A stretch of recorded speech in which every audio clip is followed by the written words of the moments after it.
중국 선전의 한 카페입니다. 단정하게 차려입은 여인이 문을 열고 식당에 들어옵니다. 그리고 자리에 조용히 앉아 누군가를 기다리지요. 오래전부터 기다려왔던 그 사람을 만나기 위해서입니다. 하지만 약속 시간이 이미 5분이나 지났지만 그는 오지 않습니다.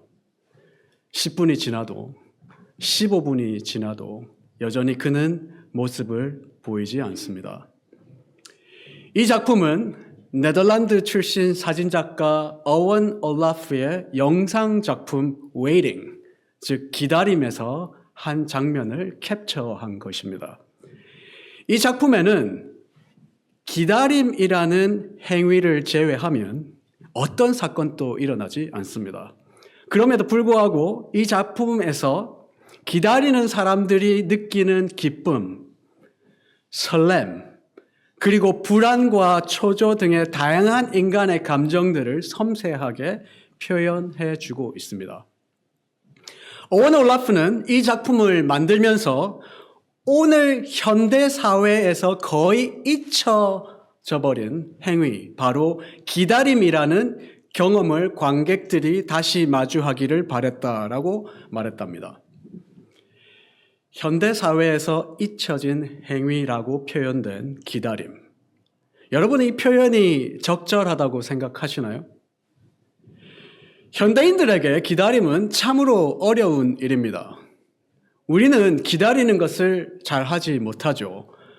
분명히 확신컨대 100년 전의 조상들이 우리의 삶을 보면 우리는 분명히 조급함에 사로잡혀 있다라고 판단을 할 것 같습니다.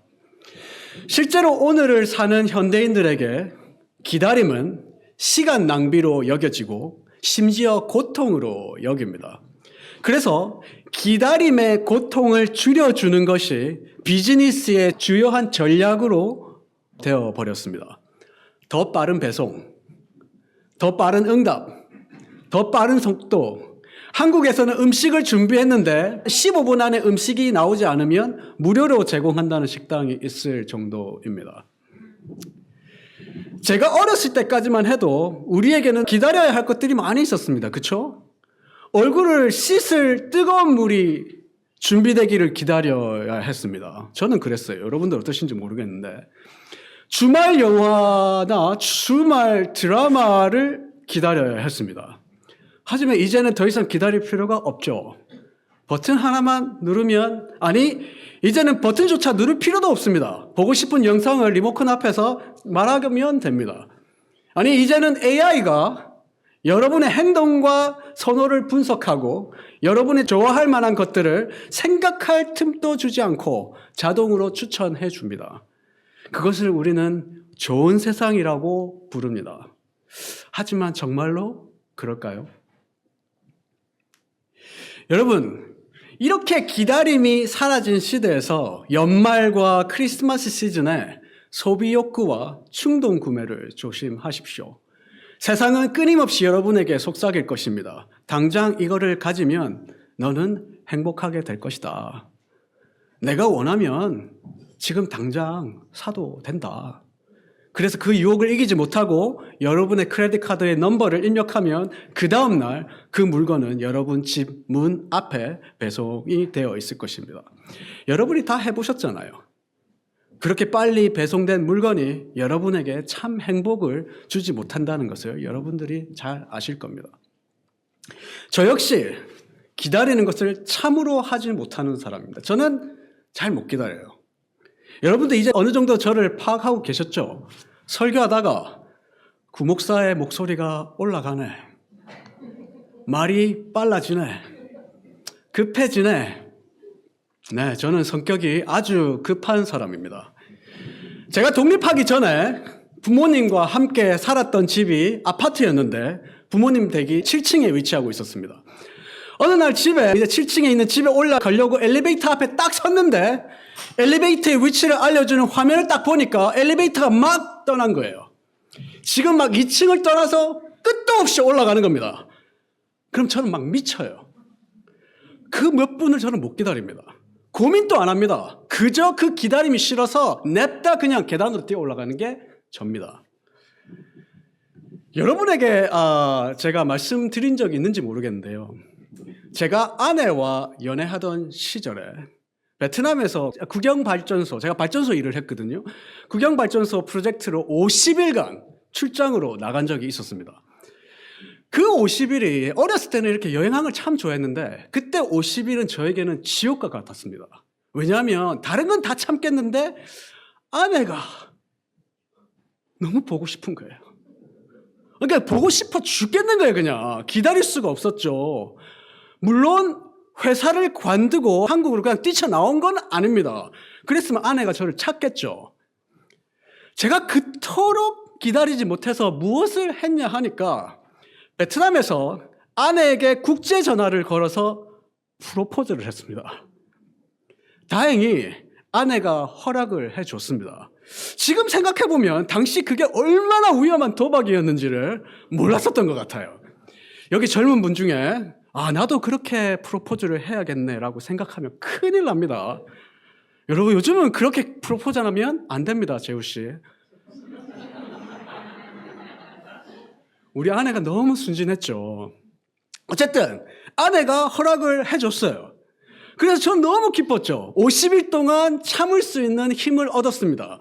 이 기쁜 마음을 누구에게 나누고 싶은데 그래서 부모님께 전화를 드렸죠.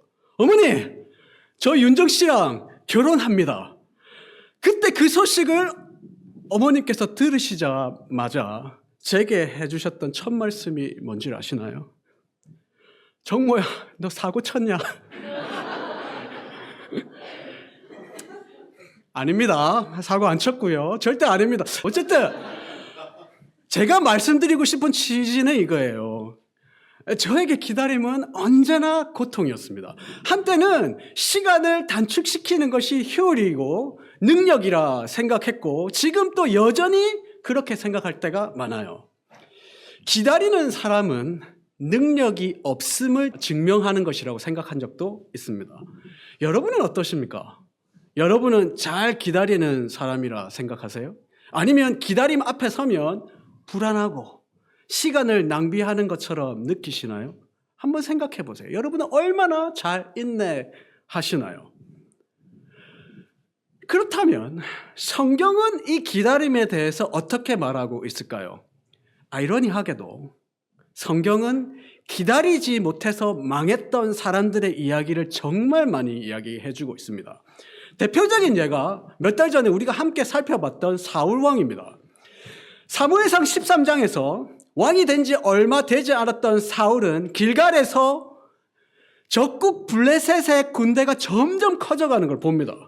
두려웠어요. 그렇게 어렵게 모은 이스라엘 군사조차도 흩어지기 시작합니다. 왕으로서 자신의 능력을 증명해 보이려고 했는데 그 모든 노력과 시도가 물거품이 되려는 순간이 왔습니다. 조급함이 몰려왔겠죠. 사울은 그렇게 생각했을 것입니다. 무엇인가 해야 한다. 어떤 행동을 취해야 한다. 그러다가 그에게 떠오른 생각이 무엇입니까? 하나님께 번제를 드리면 군사들이 다시 모일 것이다. 사기가 다시 올라갈 것이다. 그런데 번제를 드리러 오겠다던 선지자 사무엘은 오지를 않아요. 그때 사울 왕은 몰랐죠. 그것이 하나님께서 준비하신 사울을 향한 기다림의 시험이었다는 것을 그는 몰랐습니다. 우린 결과를 잘 알죠. 결국은 사울은 그 기다림을 이기지 못합니다. 그리고 하나님께서 사울에게 금하신 제사장의 역할을 직접 하면서 번제를 직접 드립니다. 그 조급함은, 그 불순종은 그가 그토록 붙잡고 싶었던 왕권을 잃게 되는 전환점이 되고 나중에 아시죠? 하나님이 사울 왕에 대해서 뭐라고 이야기하십니까? 내가 사울을 왕으로 세운 것을 후회한다 라고 말씀하시죠. 또 하나 예를 들어볼까요? 믿음의 조상이었던 아브라함과 사라는 어떻습니까? 하나님께서 약속하신 아들을 기다리는 시간이 너무 길어지고 현실은 점점 더 불가능해지자 하나님의 약속을 합리화하기 시작합니다. 사라는 자신의 종 하갈을 통해 자녀를 얻으려고 했고 아브람도 그 제안을 받아들이죠. 그 결과가 어떠했습니까? 부부 사이에 깊은 갈등이 생기고 결국 하갈을 통해 낳은 아들 이스마엘을 광야로 내쫓는 비극으로 이어지게 됩니다. 이런 예가 성경에 너무 많아요. 제가 찾았는데 5가지가 돼요. 성경은 우리에게 끊임없이 반복해서 말해주고 있습니다. 기다려야 할 때를 기다리지 못하면 그것은 항상 불순종과 우상숭배로 이어지고 결국 하나님을 신뢰하지 못하고 죄를 짓게 되는 우리 자신을 발견하게 될 것이라고 항상 경고하고 있습니다.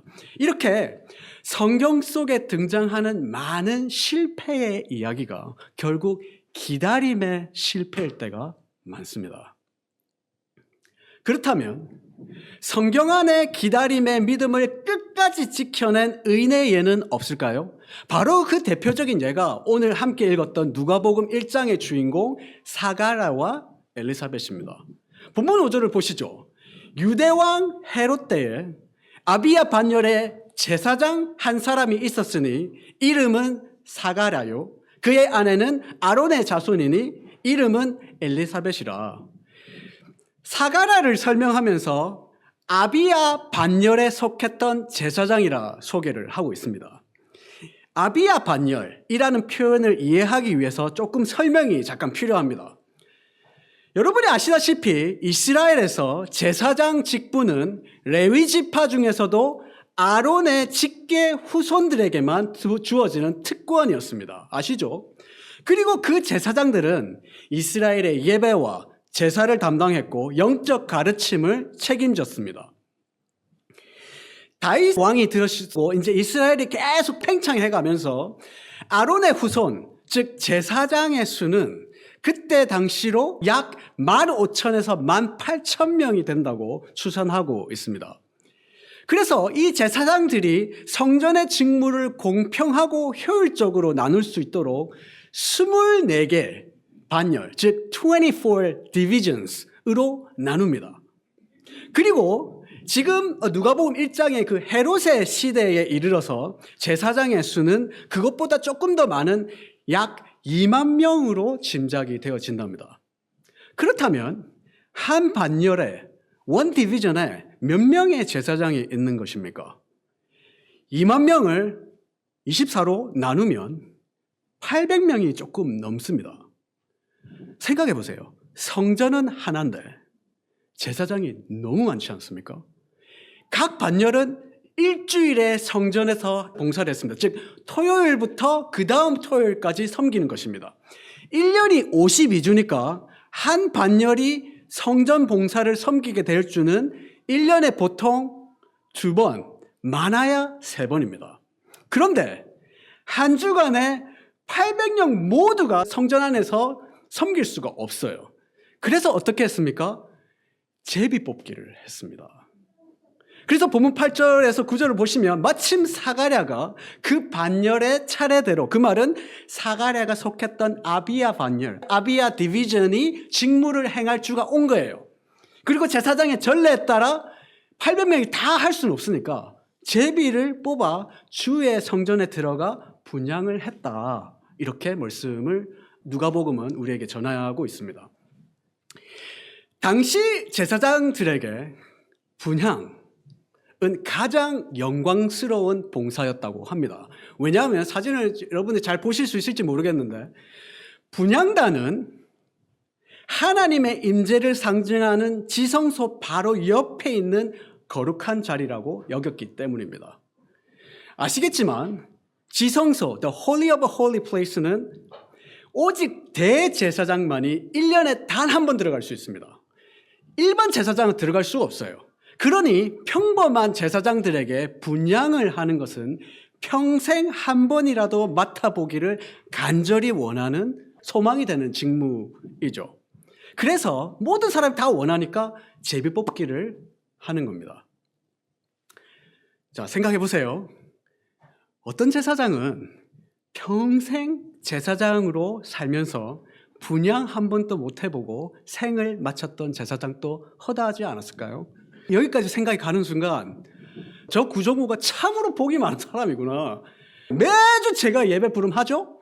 매달 제가 성찬도 인도하죠? 여러분이 좋든지 싫든지 매주 설교도 제가 하죠? 그래서 바쁘게 주일을 마치면 월요일에 책상에 또 앉아서 다음 주 설교를 하고 있습니다, 제가. 저는 그냥 복에 넘친 목사예요. 왜냐하면 제비를 뽑을 필요가 없거든요. 어쨌든 사가랴는 그 많던 제사장 중에 800대의 1의 확률을 뚫고 분향의 직무를 맡게 된 것입니다. 사가랴에게 그냥 로또가 터진 거예요. 그런데 이게 단순히 운이 좋아서 된 걸까요? 아닙니다. 그뿐만이 아니죠. 그가 분향을 하니 분향을 했던 그 자리에서 주의 사자 천사 가브리엘이 사가랴에게 나타납니다. 이것이 우연일까요? 제비에 뽑힌 것도 몰라서 800대 1의 확률을 뚫는 것도 몰라서 자기가 분향을 드리니 천사가 나타난 그것도 우연일까요? 아닙니다. 절대로 아닙니다. 당시 사가랴는 알지 못했지만 마침내 하나님의 때가 도래한 것입니다. 하나님께서 약속하신 메시아를 세상에 보내실 순간이 드디어 온 것입니다.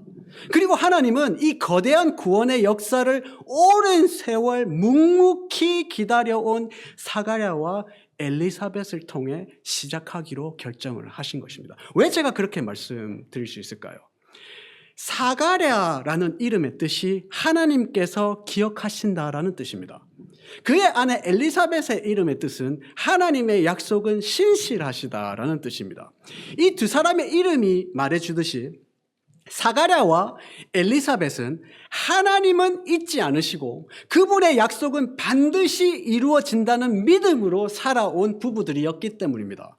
그들은 하나님의 뜻이 성취되는 날까지 기다릴 줄 아는 신실한 믿음의 부부였습니다. 본문 6절을 보시면 이 부부가 얼마나 신실하게 살아왔는지를 증언해주고 있습니다. 이 두 사람이 말씀에 하나님 앞에 의인이니 주의 모든 계명과 규례대로 흠이 없이 행하더라. 사가랴와 엘리사벳은 긴 기다림 속에서 믿음을 놓지 않는 사람들이었습니다. 그들은 말씀을 지켰고 경건함을 잃지 않고 주님께서 쓰시기에 합당하도록 흠없이 살아내며 하나님의 때를 인내하며 기다렸던 의인이었습니다. 그렇다면 그들이 언제나 형통하고 축복이 넘치는 삶을 살았기 때문에 이 둘은 의인의 삶을 살았던 것일까요? 그것도 전혀 그렇지 않습니다. 이들에게는 남들에게 쉽게 털어내지 못하는 아픔이 있었어요. 7절에 그들의 어려움을 설명해 주고 있습니다. 엘리사벳이 잉태를 못함으로 그들에게 자식이 없어 두 사람의 나이가 많더라. 이들은 나이가 많은 부부였습니다. 거기까지는 괜찮아요. 그런데 그들에게는 자녀가 없습니다. 당시 이스라엘 사회에서는 자녀 없음이 하나님의 저주라 여겼습니다. 하나님이 보시기에 사가랴와 엘리사벳은 분명히 의인이었을지 몰라도 사람들의 눈에는 그저 평생 분향 한번 해보지 못했던 평범하다 못해 2만 명의 제사장 중에 그저 그런 한 제사장인 남편에다가 잉태조차 하지 못하는 아내, 사람의 기준으로 보면 그저 저주받은 부부처럼 보였을지도 모릅니다. 그럼에도 불구하고 이 부부는 흔들리지 않아요. 묵묵히 끝까지 기도하고 기다렸습니다. 성전에서 분향의 순서가 오든지 오지 않든지 하나님께서 맡기신 제사장의 부르심을 성실하게 감당했던 사람들입니다. 그러다가 하나님의 때가 차고 메시아를 보낼 시간이 도래했을 때 하나님은 그 일을 맡길 의인을 찾으셨습니다. 그 의인이 바로 사가랴와 엘리사벳이었던 것입니다. 마침 사가랴가 석한 아비야 반열의 순번이 되었고 분향의 제비를 뽑는 자리에서 하나님은 그저 운으로 뽑힌 게 아니라 그 제비를 친히 인도하셨던 것입니다. 그렇게 사가랴는 하나님의 철저한 인도하심 속에서 주의 사자 천사 가브리엘을 만나게 된 것입니다. 천사가 나타나자마자 사가랴에게 전한 첫 번째 메시지가 무엇입니까? 천사가 이르되 무서워하지 말라. 너의 간구함이 들린지라. 내 아내 엘리사벳이 내게 아들을 낳아 주리니 그의 이름을 요한이라 하라. 하나님이 사가랴에게 뭐라고 말씀하셨나요? 내가 너의 간구를 들었다. 너의 기도를 들었다. 너의 부부의 끊임없는 눈물의 기도를 내가 기억했다. 사가랴와 엘리사벳은 주의 약속을 아브라함과 사라처럼 합리화하지 않고 주의 계명을 끝까지 지키고 흠없이 살려고 애썼으며 언젠가 반드시 응답하실 하나님을 신뢰하며 기다리며 기도했습니다. 그 기도의 중심에는 분명 자녀를 위한 간구가 있었겠죠. 태문을 열어주시기를, 하나님께서 은혜를 베풀어 주시기를 구했을 것입니다. 그래서 주의 천사는 이렇게 선포하는 것입니다. 하나님께서 내 간구를 들었고 그래서 내게 아들을 줄 터인데 그 이름을 요한이라 하라. 제가 오늘 많은 정보를 좀 드리고 있는데 조금만 더 버티십시오. 그런데 이 순간이 정말로 놀라운 순간이에요. 사가랴와 엘리사벳은 그저 오랫동안 기다려온 아들을 주님께서 허락하셨다는 그 사실만으로도 충분히 감격했겠죠. 그런데 당시에 그들은 몰랐을 것입니다. 그들이 품게 될 이 아들이 역사적으로 얼마나 엄청난 의미를 가진 인물인지를 전혀 알지 못했을 것입니다. 하나님은 세례 요한의 탄생을 통해 구약의 마지막 선지자 말라기 이후에 400년 동안 이어졌던 암흑기, 침묵기를 깨셨습니다. 구약과 올테스먼트와 뉴테스먼트 사이에 400년간의 공백기, 즉 선지자도 보내시지 않으시고 하나님의 새로운 계시도 없었던 영적 암흑기가 있었습니다. 그거를 영적 400년 암흑기라 그럽니다. 하나님께서도 아무 말씀도 하지 않으셨던 시대, 그것을 우리가 흔히 400년의 침묵기라 부릅니다. 그런데 하나님은 이 긴 침묵의 시대의 종결을 세례 요한을 통해 마침표를 찍으십니다. 세례 요한의 탄생은 단순한 아기의 경사가 아니라 신약 시대의 문을 여는 순간이었다. 즉 메시아 시대의 서막을 여는 결정적인 순간이었던 것입니다. 그러니 사가랴와 엘리사벳의 경건함과 기다림을 통해 받은 아들은 그저 그들이 원했던 자녀 하나가 아니었습니다. 하나님께서 준비하신 구속사의 그 큰 흐름 속에서 침묵을 깨는 첫 음성. 그래서 우리는 세례 요한을 뭐라고 하죠? 광야에 외치는 소리다 라고 하죠.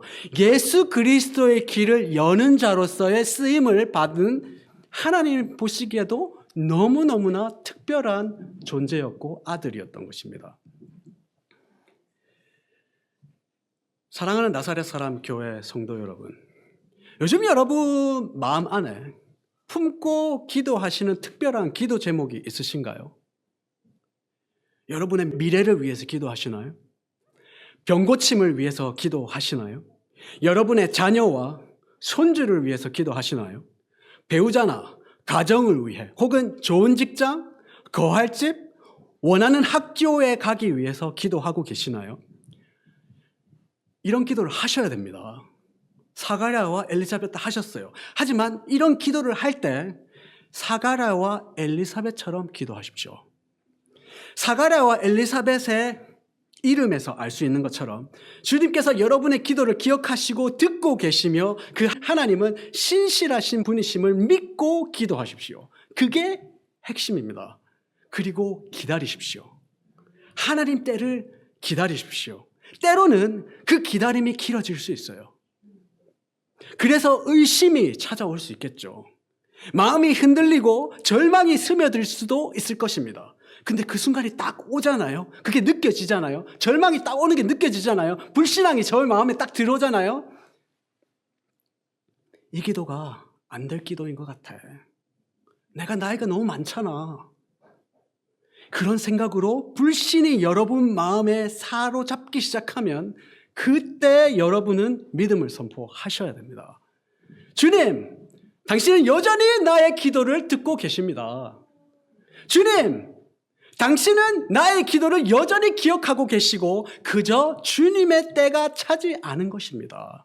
라고 선포를 하셔야 됩니다. 이 믿음을 붙잡고 흔들리지 마시고 하나님의 때와 방법을 신뢰하며 기다릴 수 있다면 여러분의 기도는 여러분이 원했던 개인의 기도 응답만으로 끝나지 않고 여러분의 기도 응답을 여러분이 상상할 수 없는 방식으로 주님의 나라를 위해서 쓸 줄로 믿습니다. 아멘이십니까? 그래서 성경은 기다릴 줄 아는 사람을 형통한 사람이라 부릅니다. 시편 37편 7편에 이렇게 말씀하십니다. 여호와 앞에 잠잠하고 참고 기다리라. 그런 자의 길이 형통하리라. 여호와 앞에 잠잠하고 참고 기다릴 줄 아는 사람은 하나님의 때에, 잘 들으세요, 하나님의 때에 자신의 때를 포기할 수 있는 사람입니다. 우리는 항상 하나님의 때와 나의 때를 싸우고 있어요. 반대로 믿음이 약한 사람일수록 기다림이 어렵고 나의 시간표와 하나님의 시간표 사이에 간격이 점점 벌어지는 사람들이 믿음이 약한 사람들입니다. 모세가 그렇지 않습니까? 그는 40세가 되었을 때 그는 때가 되었다고 생각했습니다. 나는 이제 이스라엘 백성의 이집트 노예 생활을 해방시킬 수 있다.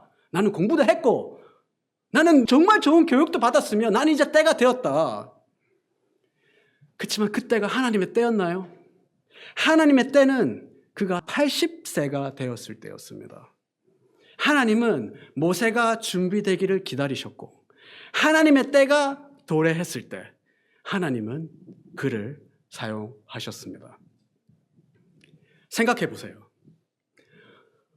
건강한 부모는, 제가 지금 그걸 연습하고 있어요. 건강한 부모는 자녀가 자라도록 그의 성장을 기다릴 줄 아는 부모가 건강한 부모입니다.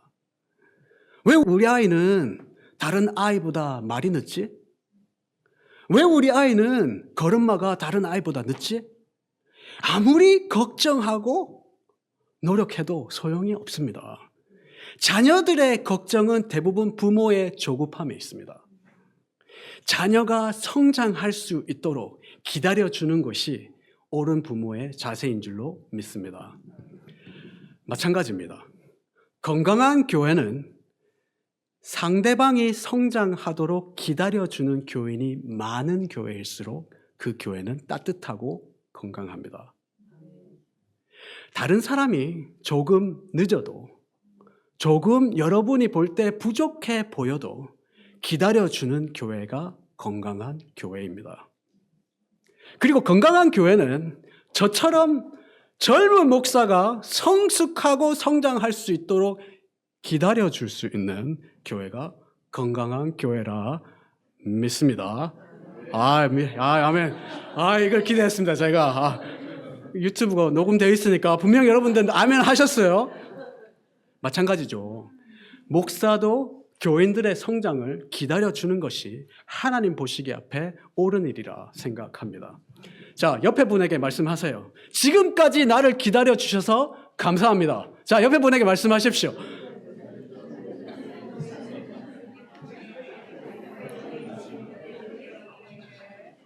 아직 안 끝났습니다. 자, 또 한마디 합니다.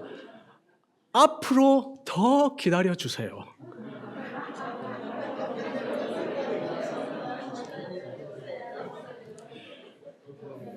아직 끝나지 않았습니다. 이제 제게 말씀해 주세요. 저는 구목사의 성장을 기다려 주겠습니다. 자, 다시 한 번 더. 다시 한 번 더. 자, 하나도 토시도 빠지지 않고 얘기하셔야 됩니다. 저는 구목사의 성장을 기다려 주겠습니다. 시작! 저는 구목사의 성장을 기다려 주겠습니다. 이거는 절대로 유튜브에서 지우시면 안 됩니다. 아시겠죠? 저는 여러분에게 말씀드리겠습니다. 저도 여러분을 더 기다리는 목사가 되도록 노력하도록 하겠습니다. 말씀을 마칠게요. 제가 기다림에 대한 묵상을 하면서 그런 생각이 들더군요. 여러분도 그런 생각을 하시는지 모르겠는데 억울하다. 왜 나만 기다려야 하나? 왜 나만 하나님의 때에 나의 시간표를 맞춰야 하고 교회와 자녀와 주변 사람들의 때를 기다려줘야 하나? 여기 제가 사실 아내를 기다려야 한다라고 썼는데 아내는 무조건 기다려줘야 됩니다. 모든 남편분들 그리고 남편 되신 분들 아내는 기다려주는 것은 그것은 그냥 진리인 것입니다. 억울해요 제 마음이. 왜 나는 항상 기다려야 하지? 왜 나 항상 인내하고 참아야 하지? 내가 이만큼 성장하려고 내가 얼마나 노력을 했는데 왜 나는 내가 항상 참아야 하지? 왜 나는 항상 참아야 하지? 그런 억울한 마음이 내 마음에 팍 생기는 거예요. 그런 마음이 들 때 주님께서 제게 이런 마음을 주시더라고요. 정모야, 내가 탕자처럼 방황하고 맹인이 되어서 하나님의 사랑을 전혀 보지 못할 때 하나님은 너를 끝까지 기다려주셨다. 내가 영적으로 자라지 못하고 어린아이처럼 행동하고 있을 때에도 너를 정죄하지 않고 끝까지 기다려주신 분이 바로 하나님이시다. 하나님 언제까지 저는 주님께서 주실 복을 기다려야만 합니까? 이제 저는 알아요. 우리 하나님은 지금 당장이라도 우리에게 우리가 원하는 복을 주실 수 있는 분이세요. 여러분이 원하는 복, 기도가 있으시잖아요. 주님은 분명히 주실 수 있으세요. 근데 왜 우리는 기다려야 합니까? 잘 들으세요. 우리가 준비되지 않는 상태에서 그 복을 받으면 그 복이 우리에게 도리어 독이 될 수 있기 때문입니다. 생각해 보세요. 지혜로운 부모는 어린 자녀에게 절대로 큰 돈을 주지 않습니다. 자녀가 아직 큰 돈을 어떻게 관리할지를 모르는데 아이가 돈을 달라고 떼를 쓰고 아이고 그래 내가 사랑하는 자녀지 하면서 돈을 주는 게 지혜로운 겁니까? 오히려 그 큰 돈은 자녀의 삶을 망가뜨릴 수 있잖아요. 자녀는 항상 그렇게 생각하죠. 늘 본인은 나는 준비되어 있어. 하나님의 복을 받을 준비가 되어 있다라고 생각하죠. 하지만 하나님은 아닐 수 있어요. 우리도 그렇습니다. 주님 저는 준비됐습니다. 주세요. 왜 기도에 응답을 안 하시는 겁니까? 왜 저보고 자꾸 기다리라고 해요? 그러면 하나님께서 말씀하시죠. 정모야 나는 때를 기다리고 있다. 나는 너를 기다리고 있다. 나는 내가 더 성숙하고 나의 은혜와 사랑과 내가 너에게 주려고 하는 복을 더 이해하고 받아들일 수 있는 그 때를 기다리고 있다. 내가 기다리고 있는 게 아니야. 내가 너를 기다리고 있는 거야. 너가 준비될 때 이거 하나님의 때는 시간이 아니에요. 나의 영적 성숙이 얼마나 가 있는가가 중요한 겁니다. 내 성숙이 지나지가 않는데 40년이 지났다고 하나님은 주시지 않는 분이세요. 내가 준비되어야 합니다. 그래서 하나님은 어떻게 보면 내가 항상 기다리는 것 같지만 하나님이 항상 우리를 기다리세요. 억울해하지 마세요. 하나님은 우리가 죄인 되었을 때 오직 우리를 위해 지신 그 십자가의 사랑을 조금도 우리는 이해하지 못할 때 그분은 우리를 다그치지 않고 우리를 끝까지 기다려 주셨습니다. 오늘은 대강절 둘째 주입니다. 대강절은 기다리는 연습을 하는 절기입니다. 세상은 빨리빨리 해라. 그래서 너의 능력을 보여라. 너가 원하는 것 빨리 가져라. 하지만 대강절은 주님의 시간표에 나의 걸음을 맞추는 것입니다. 상대방의 변화를 바라보고 왜 저 사람 빨리 안 바뀌지 하는 것보다 그 기다림 속에서 내가 변하고 성숙하는 절기입니다. 내 주위의 여건들이 바뀌어지는 것을 바라기보다는 나의 성숙을 끝까지 참고 기다리시는 하나님을 바라보는 절기가 바로 대강절입니다. 대강절은 주님의 신실하심을 믿고 소망 되신 하나님께 내 마음과 의지를 드러내며 끝까지 사가랴와 엘리사벳이 그랬던 것처럼 끝까지 기다리고 인내하며 참고 기다리는 것이 우리가 대강절에서 해야 할 줄로 믿습니다.